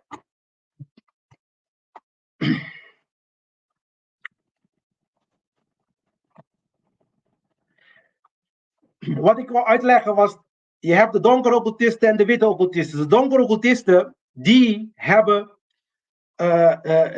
die doen aan zwarte magie.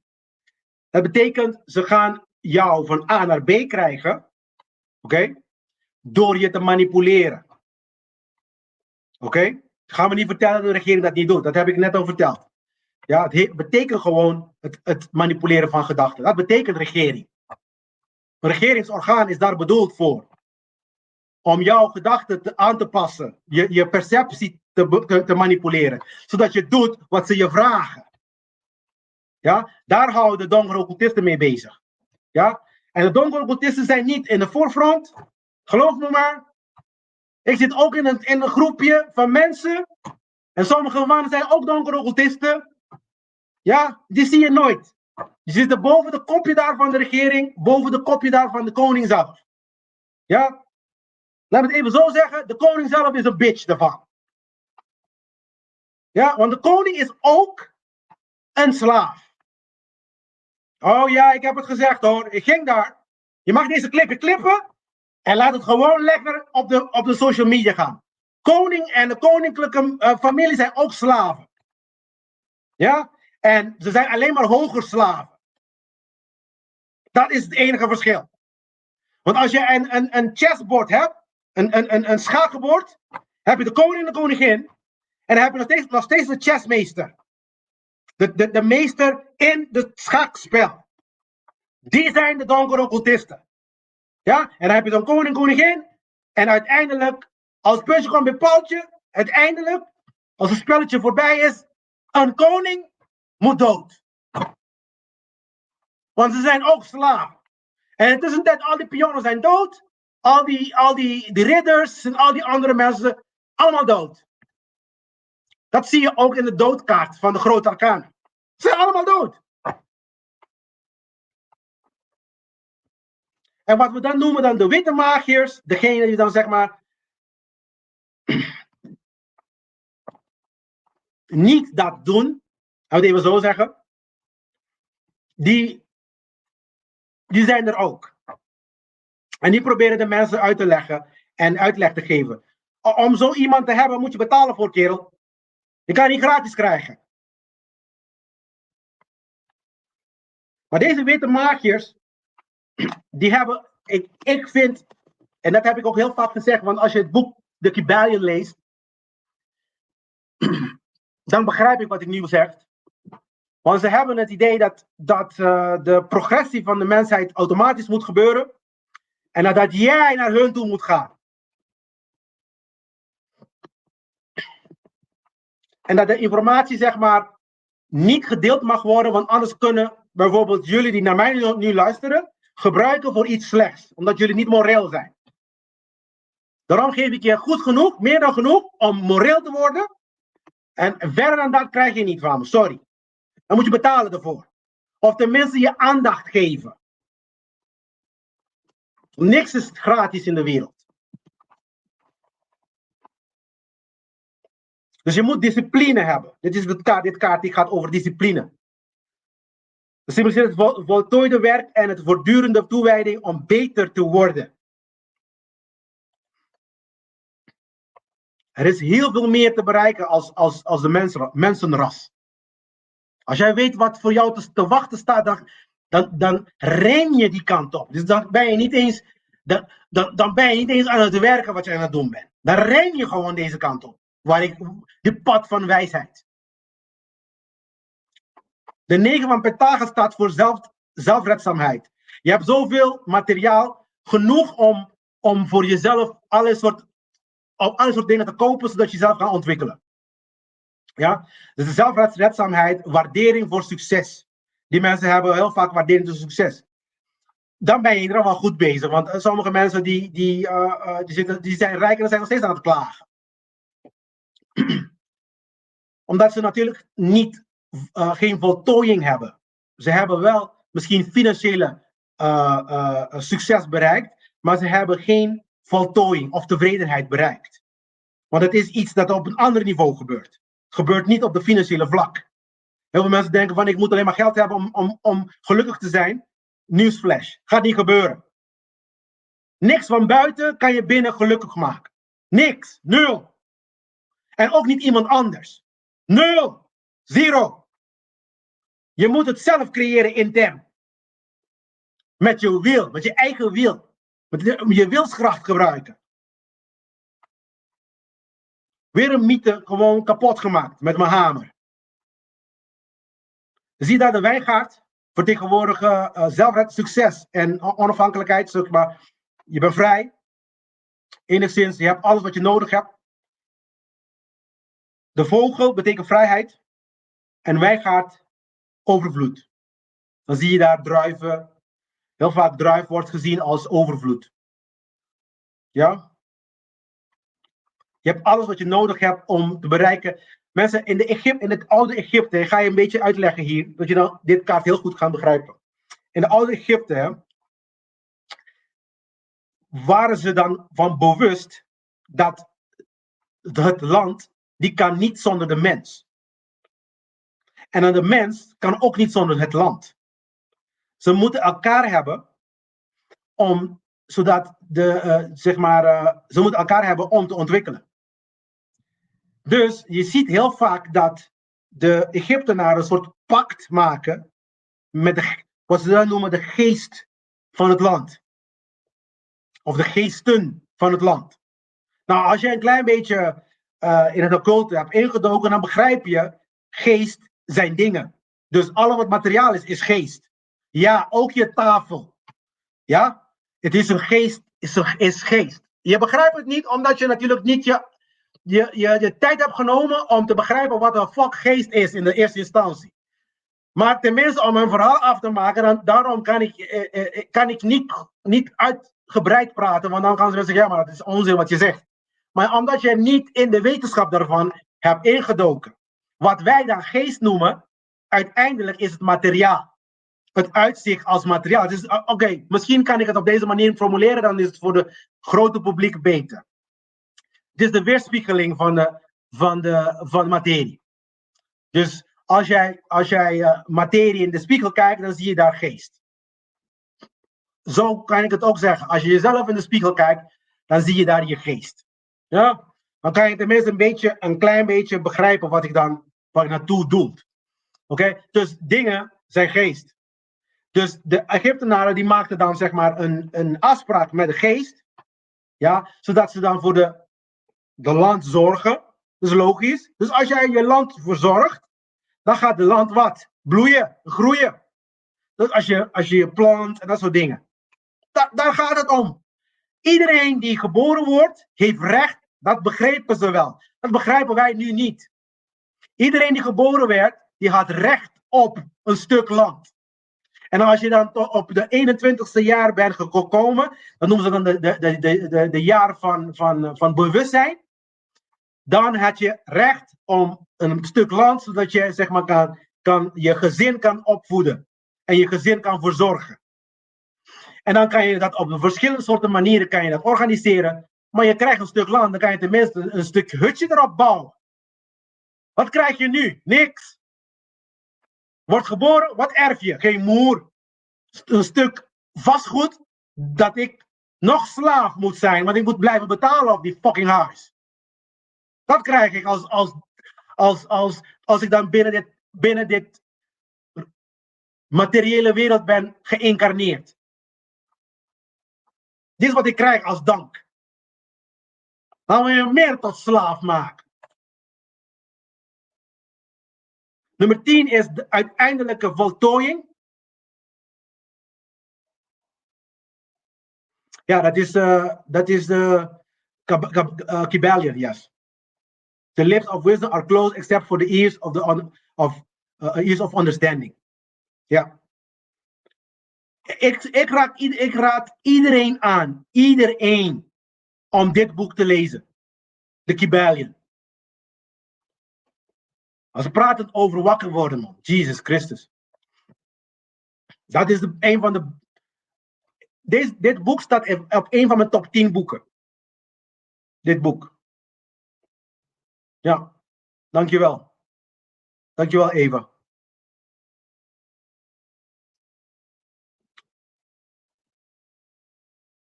Dus nummer 10 staat voor ultieme voltooiing. Dat is wanneer je zoveel hebt. Ik bedoel, als jij een klein beetje geld hebt gehad, dan is dit heel duidelijk. De hele familielid die komen naar je toe. Iedereen die komt even plukken. Al is het maar een klein beetje. Maar je doet het natuurlijk met liefde, omdat je wil dat hun ook groeien. En dat is ook een reden waarvoor je het doet. Je doet het ook voor je gezin, voor je familie. Ja? En in het proces probeer je ook anderen te zegenen daarmee. Dan is het hele cirkel compleet. Want dan heb jij iets voor jezelf gedaan en voor je directe familie. En dan heb je iets ook gedaan voor iemand anders. Het is een cirkel compleet. Maar het heeft te maken met rijk. Dit heeft te maken met rijkdom. Dan zie je het ook overal. Die pentakels zijn verspreid. Vertegenwoordigt succes en de overvloed. Die in de familie wordt gedeeld. Daarom is die zo verspreid. Dan zie je een oude mannetje daar. Voor degenen die je nog kunnen zien. Dan zie je daar een oude mannetje. En die oude mannetje representeert wijsheid. En de familie natuurlijk is de comfort en stabiliteit die je ze aanbiedt. Die je dan aan je familie biedt. Dus en als ik praat over materiële dingen, dan praat ik ook over eten. Alle primaire behoeftes die iedereen nodig heeft om te leven. Ja? Vroeger hoef je niet te betalen voor die dingen. Geen enkele wezen betaalt voor de primaire behoeftes trouwens. Geen enkele wezen. Wij zijn de enige slimme wezens die dat doen. Geweldig slim zijn we. In ieder geval. Er zijn de hofkaarten nu even. Zijn bijna klaar mensen. En de hofkaarten heb je daar de page. Of de schildknaap. De ridder. De koningin en de koning weer. En dit zijn de, zeg maar, wat ik dan noem de meta-archetypen. Want je hebt natuurlijk de archetypen. Er zijn 12 in geheel. En dit zijn in principe de meta, wat ik dan noem de meta-archetypen. Als je denkt over de page of de schildknaap, normaal gesproken portretteren ze haar. Het is hier een haar. Maar het wordt in de tarotkaart als een jongeling, een jonge kerel, een jonge man geportretteerd. Ik heb het veranderd hier. Ik heb hem daar maar het vertegenwoordigt passie. Daarom. En passie en lust en dat soort dingen. Die zijn gekoppeld aan een jonge vrouw. Die gedachtegang in ieder geval. En dan heb je dan de ridder. De ridder is dan de zoon. Dat is een meta-archetype, de zoon. Heeft te maken met actie, snelheid. De vrouw heeft te maken met de moeder. Dat is dan de meta-archetype moeder. Dat is verzorging, care. Dat is verzorging, liefde. En de vader heeft te maken met instructies, structuur, stabiliteit. Dus dit zijn in principe de archetypen, wat ik daar ook noemde een meta-archetype. Die in alle kaarten, die in alle troefkaarten van de tarot, de kleine arcana, zeg maar, naar voren komen. Dus ja, ik ga gewoon verder nu, want ik denk dat jullie dit allemaal van de vorige kennen. Dus de page hier. Dit is dan, je moet leergierig zijn. Dit is wat de page hier voor staat. Staat voor leergierigheid. Ja? Je wil iets nieuws leren. Als je klaar bent met iets te leren. Oké, laat me het even zo zeggen. Als jij, en dit is de formule. Dus ik geef jullie praktische dingen om te doen ook.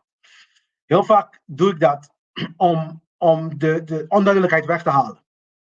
Praktisch. Als je moet minimaal 10.000 uur aan iets besteden om meester te worden. Dat is makkelijk om te tellen. Dus als je 2 uur per dag aan iets besteedt, dan weet je hoe lang je het moet doen om meester te worden. 10.000 uur. Oké? Dan kan je het terugberekenen. kan je zeggen van als je 8 uur doet, dan duurt het 5 jaar. Als jij 4 uur per dag eraan besteedt, is het dan 10 jaar. Begrijp je dat? Dus dat betekent, je mag alleen maar je smol openmaken over 10 jaar. Over een bepaald onderwerp. Als je dan 4 uurtjes elke dag eraan hebt besteden. Dit is hoe serieus je moet zijn met je leren. Oké? Dit is hoe de meesters mij zover hebben gekregen.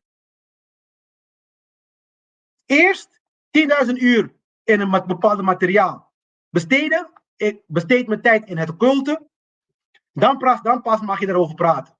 En het occulte heeft heel veel takken ook nog eens een keertje.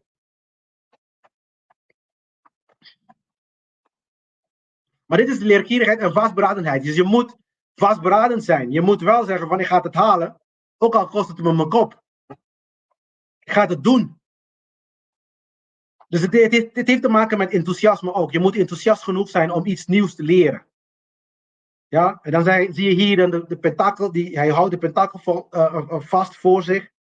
Dit betekent zijn focus, vastberadenheid, nieuwe kansen en de verlangen. De groene landschap daarachter, dat betekent de groei, de vruchtbaarheid die hij mag verwachten van zijn inspanning. En de bergen natuurlijk, nogmaals, bergen symboliseren uitdagingen. Oké? Als ik dan praat over de berg van vrijheid, betekent de uitdagingen die we moeten hebben om vrij te zijn. We zijn niet vrij. Voor degenen die nu pas komen, begrijp dat. We zijn niet vrij. Oké, dit is dan de ridder. Oké. En hier, dit is een klein beetje anders dan de andere ridders die we hadden. En dit is de reden ook waarom ik zeg dat dit kaart een speciale kaart is. Want het heeft te maken met actie, en snelle actie, en snelheid. Maar ik zeg altijd gebruik je hersenpan. Ga niet zomaar dingen doen. Ja? Want hier bedoelt hij juist andersom, geduld.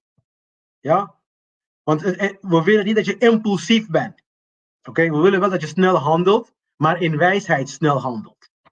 Dat is een beetje het idee van dit. Dit is wat we willen. We willen dat je in wijsheid snel handelt en niet impulsief bent op basis van een bepaalde emotietrigger, dat je dan dingen gaat doen zonder erbij na te denken. Maar hier zie je dat de paard stilstaat. Daarom is dit een speciale kaart. Want het heeft te maken met juist geen actie. Het heeft te maken met geduld. En dan dat je dan doorzettingsvermogen hebt om te wachten eigenlijk voor het vruchten van jouw vorige acties. Ja? Dus hier zit je dan de ridder die stil zit op zijn paard. Die symboliseert zijn vastberadenheid en geduld. Hij haast zich niet, maar blijft stabiel en geconcentreerd. Ja? En in de pentakel in zijn hand staat voor toewijding. En dan heb je dan het bewerkte veld, of de achtergrond daar.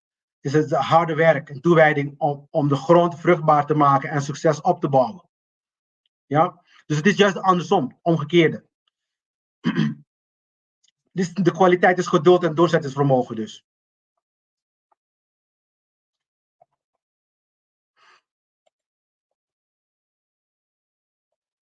De koningin, zorgzaamheid en verantwoordelijkheid.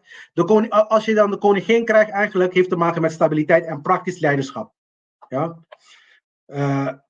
Ze is eigenlijk wijs met haar materiële zaken.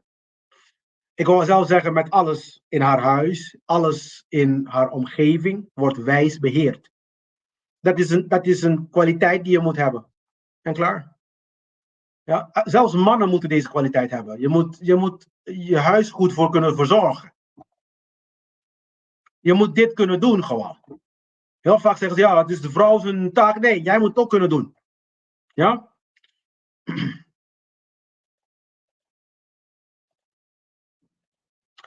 Dus zie je daar de koningin die de pentakel vasthoudt, staat voor haar vermogen om rijkdom en middelen te beheren. Bloeien van zijn tuin, vertegenwoordigt vruchtbaarheid, overvloed. De troon symboliseert haar verbinding met de materiële wereld en haar vermogen om de wereld te koesteren. Zij is natuurlijk nog steeds een zorgende energie. Hè? Dus zij staat eigenlijk voor de verzorgende energie. Iets dat heel veel mensen niet hebben. Zorg. Niet alleen maar voor zichzelf, maar ook voor een ander. Onze laatste kaart voor vandaag is de koning. Dat is eigenlijk de hoogste vorm van materiële succes. Dan ben je gewoon een meester, leiderschap en een wijs beheer van middelen. Dan zie je daar de koning met de pentakels in zijn handen. Het is gewoon controle over zijn rijkdom, verantwoordelijkheden. Hij is een wijze man, eigenlijk hier al. De wijnraken, zeg maar de wijnranken en vee. Heel veel mensen zien die niet eens, maar er zit vee erachter. Zeg maar bij zijn schouders hier heb je dan 2 koeien. Of ik heb hem gewoon als vee hier vermeld. Ja, daar in de achtergrond dan zie je daar 2 koeien. Ik kan niet verbazen dat het een koe, eentje is een koe en de andere is een stier. Kan ook. In ieder geval vertegenwoordigt zijn overvloed, zijn diepe verbinding met de aarde. En de rijke mantel, dat symboliseert een rijke mantel trouwens. Dus elke keer als jij druiven ziet, dat verwijst naar overvloed. Ja, dus als je dan zeg maar zichzelf een mantel heeft van druiven, dat betekent dat hij dan dat overvloed zijn mantel is. Hij is bedekt met heel veel mensen willen hier zijn natuurlijk. Hij is bedekt met rijkdom. Hij is bedekt met alles op de overvloed. Oké? Goed. Dat was een goeie. Ik hoop dat jullie heel veel hier hebben aan gehad hoor. Volgende week gaan we verder met het integratie van de grote en kleine arcana. Wat ik ga doen, ik ga de grote arcana dan koppelen, brengen met de kleine arcana. Zodat je dan zeg maar de grote arcana ook kan beginnen te zien in je dagelijks leven. Niet vergeten, de grote arcana ging over algemene kwaliteiten. Dingen die in het algemeen dat je moet ontwikkelen. Maar ik breng het ook, ik ga die ontwikkelingen ook brengen met zeg maar de gebeurtenissen. Ja, dus dan je kan zeg maar de grote arcana zien als een uitbreiding op de 4 hofkaarten. Ja, dus dat staat voor ons in de planning. Daar gaan we dan zeg maar lekker aan onze tijd aan besteden. En ik hoop dat jullie heel veel van leren. Kortom, de tarot gaat over de transformatie van jezelf. De tarot gaat over het ontwikkelen van jezelf. En daar gaat het om. En de tools die je hebt is om jezelf een beter mens te maken. Daar gaat het om. Je moet een beter mens worden nu. En de tarot is een westerse tool die uiteindelijk zijn roots, zijn wortels, die geworteld zijn eigenlijk in de oude Egypte. Heel veel mensen zijn, heel veel occultisten zelf, die zeggen dat het niet zo is. Omdat natuurlijk de symboliek in de tarot heel westers is. Maar als je goed kijkt, dan zie je ook heel veel dingen dat verwijst naar oude Egypte. Dus, en dan hebben ze natuurlijk allerlei soorten argumenten om die ook allemaal aan de kant te zetten. Maar de tarot is desalniettemin niet een slechte tool trouwens. Ik heb verschillende tools gezien en ik vind hem toch wel vrijwel accuraat. En er zijn natuurlijk andere decks, zeg maar kaartenset, waar ik vind dan dat het nog beter het verhaal vertelt van de reis van de ziel. Want daar gaat het om, de reis van de ziel. In het occulte, om een beetje achtergrondinformatie te hebben, in het occulte, het idee is dat je bent geïncarneerd. Niet gereïncarneerd, geïncarneerd. Dat betekent iets dat jij bent, en ik ga nu niet te diep in, want anders ga ik jullie chip kapot maken. Maar dat betekent dat iets dat jij bent, is in een lichaam gaan zitten. Dus iets, je weet niet wat het is. Het is je bewustzijn, by the way. Maar die is dan in dit lichaam gaan zitten. Denk een beetje aan Tony Stark van Iron Man. En Iron Man is je lichaam en Tony Stark zelf is dan het bewustzijn. Begrijp je een beetje wat het is? Dat is het eigenlijk. Alles wat we nu doen in de wereld is een soort kopie ook van de hogere werelden. Dus dat is jij zelf die dan in deze, zeg maar, Iron Man pak, of wat ik dan noem, dan zeg maar in dit geval de Glenn pak, binnen bent gekomen. Zet je naampak. Je bent binnengekomen. En dan ben je geïncarneerd. Ja? En in die incarnatie, dus betekent dat je dan in die pak zit, in vlees en bloed zit. In die incarnatie ga jij een reis in je leven, reis je van de ene naar de andere, van de ene lering naar een andere lering. Dus dat is dan zeg maar de reis van de ziel. En het hele idee is, dus je bent, de reis is gegaan van boven naar beneden. Ja? Zo begint de grote arcana ook met de ziel. De zielkaart, dat is dan de fool of de dwaas, wat ze dan verkeerd hebben vertaald, de dwaas. Het zou de ziel moeten zijn. En die komt binnen in de wereld. En die gaat dan zeg maar alle stappen door van zijn groei. Want hij is dan gevallen. Dat is het hele concept in de christelijke sfeer van de gevallen engelen. Ja? De mensheid is dan quote-unquote gevallen. En gevallen in vlees en bloed. En er is dan een reis weer naar boven. Dus je ontwikkeling heeft te maken met je bewustzijn omhoog brengen. Tot een hoger bewustzijn. Om een betere mens te worden. En uiteindelijk een goddelijke persoon te zijn. Dus heel vaak. En ik heb een speciale uitzending hiervoor. Wat betekent het om wakker te worden? Heel vaak denken mensen dat wakker worden betekent, ik weet dat iemand in de politiek iets verkeerd is aan het doen. Of er komt in het nieuws iets is aan het gebeuren daar in de kerk. En je mag dat niet doen. Of het is niet volgens de wet. En al deze onzinnige dingen, ja, die mensen woke noemen of wakker noemen. Wakker zijn is begrijpen wat natuurwetten zijn. Wakker zijn betekent moreel handelen en weten wat je rechten zijn en wat niet je rechten zijn. Dat is wakker worden. Wakker worden betekent je begrijpt dat je niet mag stelen. En dat op het moment dat iemand jou manipuleert om te gaan stelen, op elke niveau dan ook, dat je dat erkent en niet meedoet. Dat betekent wakker worden. Dat betekent niks anders. Niks anders.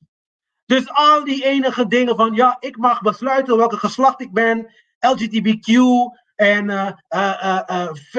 de huidige feminisme, ik ben zelfs een feminist by the way, maar de huidige feminisme waar men verklaart dat men geen mannen nodig hebben en al die onzin, heeft niks te maken met woke zijn. Het heeft te maken met de programmering van de schakmeester.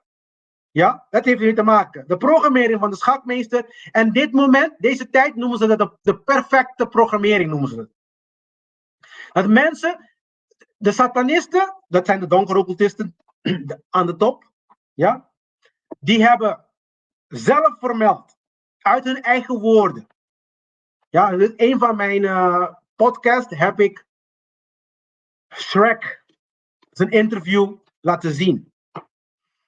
En hij zegt openlijk dat zelfs als hun naar buiten komen en zeggen van, hallo mensen, we zijn jullie aan het manipuleren, aan het programmeren, dat de programmering is zo goed, psychologisch, je bewustzijn is zo goed geprogrammeerd, dat je niet eens aan hun gaat vertellen, of gaan geloven. Niet eens hun ga je geloven. Dit is, zo goed zijn mensen geprogrammeerd. Dus aan enigszins zijn ze niet eens bang dat ik deze soort dingen aan jullie vertel. Want hun beredenering is, jullie zijn zo goed geprogrammeerd, dat maakt niet uit wat ik roep en wat ik zeg, dat jullie nog steeds gaan geloven dat jullie deze instanties nodig hebben, waar dan hun agenda blijft doordrukken. Maar gelukkig doe ik het niet voor hun, en ook niet voor jullie, ik doe het voor de waarheid.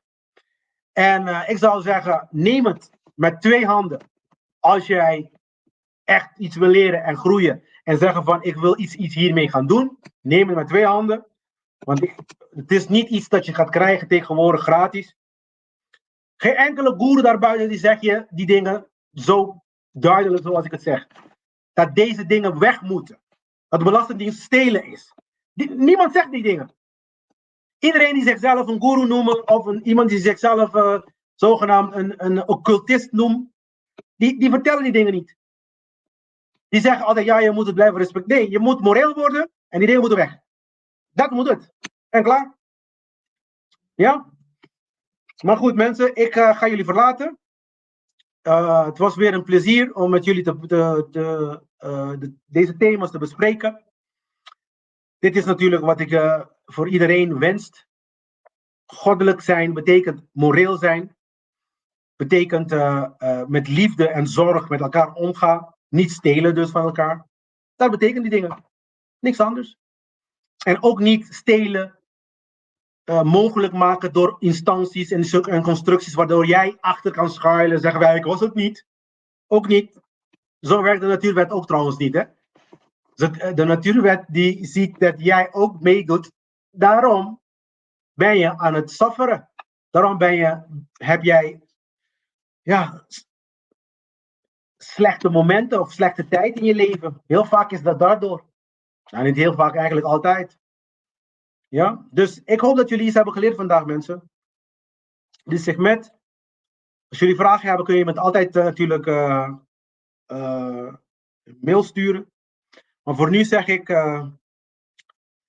Anukem. Dankjewel, Anna. Dankjewel, Bonsima, ja. Anukem Netef. 6. En Mooi Maat. Tot de volgende week, mensen.